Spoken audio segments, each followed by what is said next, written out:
क्या हुआ जब अयोध्या में अचानक रात को 12 बजे दो काली भयंकर शक्तियाँ राम मंदिर के सामने आकर खड़ी हो गईं। यह देख लोगों के पैरों तले जमीन खिसक गई। हाँ दोस्तों, अब आपने बिल्कुल सही सुना है और आपको भी यह जानकर यह जानकर होश उड़ जाएंगे। आज हम आपको एक ऐसी साक्षात सच्चाई से रूबरू करवाने जा रहे हैं। हाल ही में फिलहाल में अयोध्या नगरी में घटित हुई यह सच घटना है कि जहां राम जी का मंदिर है और श्री राम जी का वास हो और वहाँ हनुमान जी का पहरा हो, ऐसा तो हो ही नहीं सकता। और जहाँ हनुमान जी का पहरा हो वहाँ काल भी आने से बहुत डरता है। और आज जब आप ये सच्ची घटना सुनेंगे तो आपकी श्रद्धा, आपका विश्वास हनुमान जी पर 2 गुना हो जाएगा। तो पूरी सच्चाई जानने से पहले अगर आप सच्चे हिंदू हैं, प्रभु श्री राम और बजरंगबली के सबसे प्यारे भक्त हैं, तो दिल से कमेंट बॉक्स में जय श्री राम और जय बजरंगबली अवश्य लिखिएगा।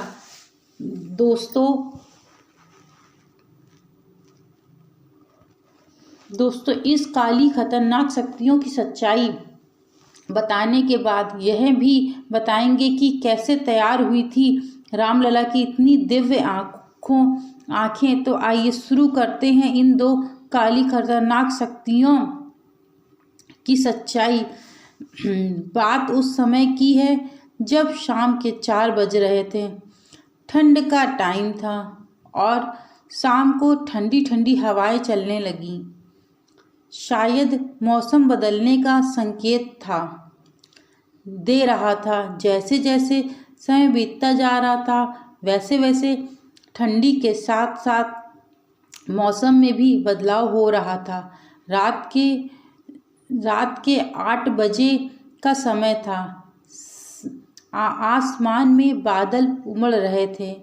शायद बारिश आने वाली थी। समय बीत रहा था। हवाओं ने भी अपनी गति तेज कर ली थी। मौसम ने बदलाव आते आते रात के 10 बज चुके थे। तब तक थोड़ी बहुत बूंदाबांदी भी शुरू हो गई थी।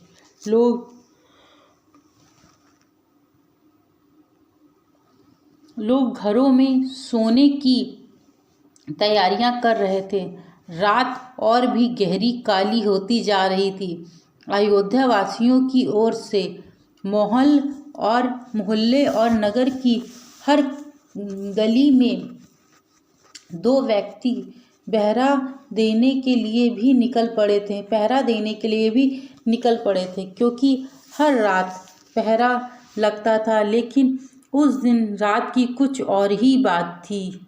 उन पहरेदारों के लिए कुछ यूं कि उस काली रात में सब लोग अपने अपने घरों में चैन की नींद सो रहे थे और चौकीदार लोग पहरा दे रहे थे। चौकीदार लोग चलते चलते अयोध्या के बाहर की साइड पर चले गए जहां से अयोध्या की सीमा शुरू होती है। इतने में ही धीरे धीरे बारिश और भी तेज हो गई। दोनों तेज बारिश होने की वजह से वहां एक बंद चाय की टपरी थी, तो वे दोनों वहीं पर बैठ गए। इधर उधर से टपरी के नीचे से सूखे कागज और कुछ सूखी पत्तियां इकट्ठा करके ठिठुरती ठंडक में आग जलाकर आग तापने लगे। अचानक से जोर से बादलों की गड़गड़ाहट के साथ इतनी जोर की बिजली चमकी कि वो दोनों चौकीदार सहम गए। सहम से उठ खड़े हुए।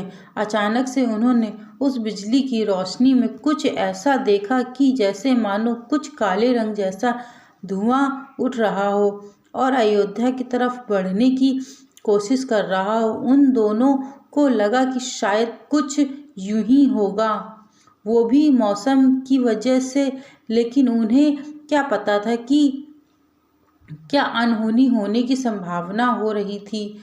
उन्होंने इस बात पर ज़्यादा नहीं ध्यान दिया और आपस में दोनों बात करने लगे। फिर से अचानक जोर से बिजली चमकी। इस बार तो इतनी जोर से बिजली कड़की मानो बिजली धरती को छू गई हो और बादल फट गए हों। घरों में सो रहे लोग भी अचानक से डर कर जग गए और इधर उधर चौकीदारों की धड़कने की बढ़ने की लगी और उन्हें नहीं समझ आ रहा था कि क्या हो रहा है। अचानक से उनमें से एक चौकीदार की नज़र फिर से उसी तरफ चली गई कि अचानक से उसे देखा कि काला धुआं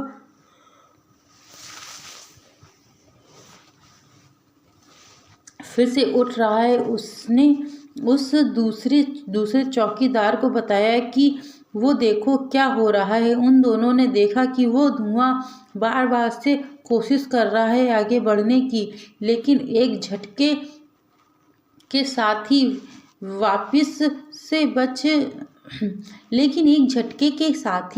वापस से बेखक हट जाता है। दोनों लोग देखकर हैरान हो रहे थे और उनको सब समझ में आने लगा कि क्या है। रात के 12 बजे का समय था। दोनों ने देखा कि वो काला धुआं अब साफ हो रहा है। वो काला धुआं कोई और नहीं बल्कि काली शक्ति थी जो नगर अयोध्या में प्रवेश करने की नाकाम कोशिश कर रही थी। उनमें से कुछ काली शक्तियां भूत प्रेत जैसी छवियां बनकर साफ उभरने लगती हैं। वो काली शक्तियां अपने असली स्वरूप में आ रही थीं। तभी फिर से बिजली चमकी उठी और चौकीदार ने देखा कि सामने एक अद्वितीय सुनहरस नाम चमक रहा था। वो समझ गए कि वो ना हो तो प्रभु श्री राम जी का ही तेज था, लेकिन उनको क्या पता था कि राम जी तक बात आने से पहले ही हनुमान जी के बीच में आ जाते हैं। और हुआ भी कुछ यूं ही। उस तेज ने अपना रूप लेना प्रारंभ कर दिया तो उन काली शक्तियों ने भयंकर आवाज के साथ चीख मारी। जैसे ही उन तेज ने अपना स्वरूप बढ़ाना शुरू किया, वैसे ही उन काली शक्तियों में मानव खौफ आ गया और आवाज़ सुनाई पड़ी, चाहे कितना भी रोक लो हमें अयोध्या में प्रवेश करने से, पर हम पीछे नहीं हटेंगे। तो इधर से उस स्टेज ने राम जय श्री राम नाम का जैसे ही उच्चारण किया तो पता चला कि वो द्वितीय प्रकाश कोई और नहीं बल्कि साक्षात हनुमान जी ही हैं, जो उन काली शक्तियों को अयोध्या नगरी में प्रवेश करने से रोक रहे हैं। राम भक्त हनुमान डटकर मुकाबला कर रहे थे और साथ ही उन विनाशकारी शक्तियों को भी चेतावनी दे रहे थे कि मेरे होते हुए मेरे प्रभु श्री राम की नगरी अयोध्या की तरफ देखने की कोशिश भी मत करना। मैं प्रभु श्री राम जी के भक्त पर कभी भी कोई भी आँच भी आने नहीं दूंगा। मुझे राम जी के भक्त बहुत प्यारे हैं और उन भक्तों की रक्षा करना मेरा काम है। और अयोध्या वासियों के अलावा जितने भी प्रभु श्री रामचंद्र जी के भक्त हैं उन पर भी कभी कोई संकट तक आने नहीं दे सकता मैं। जय श्री राम इतना कहकर उन शक्तियों पर हनुमान जी ने जैसे ही अपनी गदा से प्रहार किया तो वो काली शक्तियाँ रोने लगी और हनुमान जी से माफ़ी मांगने लगी। हनुमान हमें छोड़ दीजिए, हनुमत हमें छोड़ दीजिए, हमसे बहुत बड़ी गलती हो गई। इतना कह के वह जो काली शक्तियाँ होती हैं, फिर हनुमान जी उनको छोड़ देते हैं और वह फिर से भाग जाती हैं और कहती हैं वह काली शक्तियाँ कि अब पुनः कभी भी अयोध्या या राम भक्तों के जीवन में वह प्रवेश नहीं करेंगी। यदि मेरे द्वारा यह जानकारी बताई गई है अच्छी लगी हो तो चैनल को